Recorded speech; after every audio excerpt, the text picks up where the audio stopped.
Hey there, I am super excited to show you how to start and finish your DIY piece of jewelry with Sedalia Designs. So this would be how you would start a bracelet or a necklace, how you would start and finish it. And so these are the tools that you're going to need. You can get a set of 3 tools at Walmart for about $7. So you're going to need a flat nose plier. You are going to need a side cutter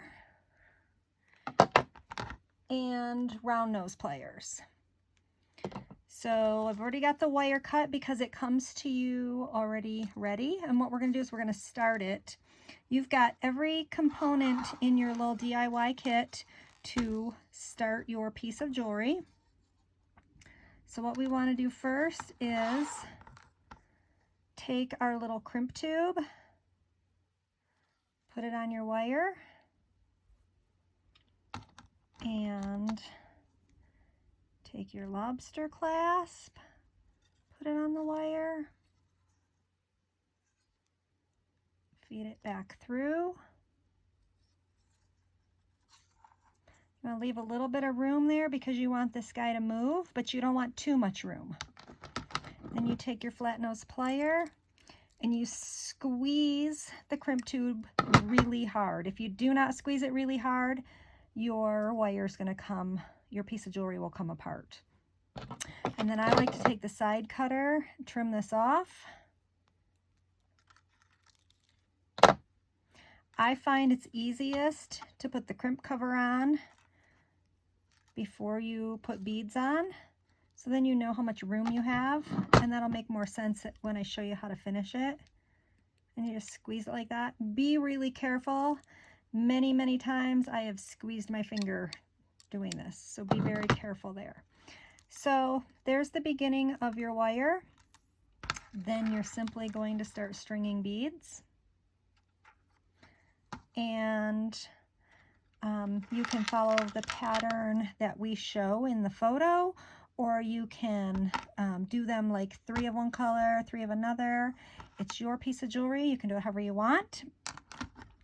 I've already got one strung here, so I can show you how to finish it. So now what you're going to do, you're going to take another little crimp tube, string it on. You're going to take your split ring, string it back through, pull it, and you're going to have wanted to measure it before you do this because the components that come in this kit will make up to an 8-inch bracelet. So if you're making this for a little girl, you're probably going to want to make about a 6-inch bracelet. So you want to measure it before you do this, okay? Because this is the final touch.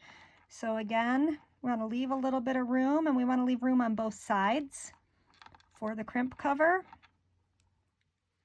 You're going to take your plier,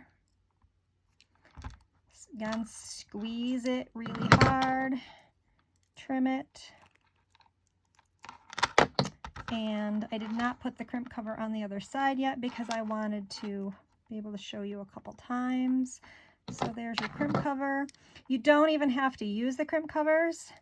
It just makes it look like a nicer piece of jewelry. And there, it turned on me, so you can see how you gotta get a grip on it and squeeze. And then made one on the other end, and we're gonna put our charm on.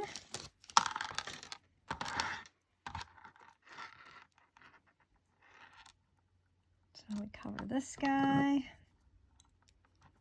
These crimp covers just make the piece of jewelry look much more finished.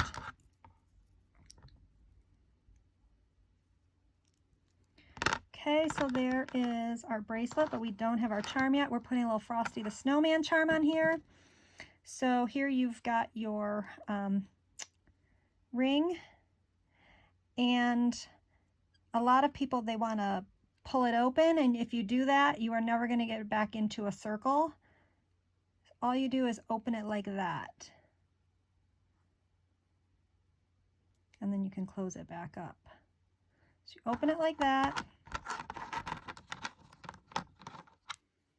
get your charm on it. You want to hook it on the split ring and close it. And it's that simple. And there's your nice, cute little finished bracelet.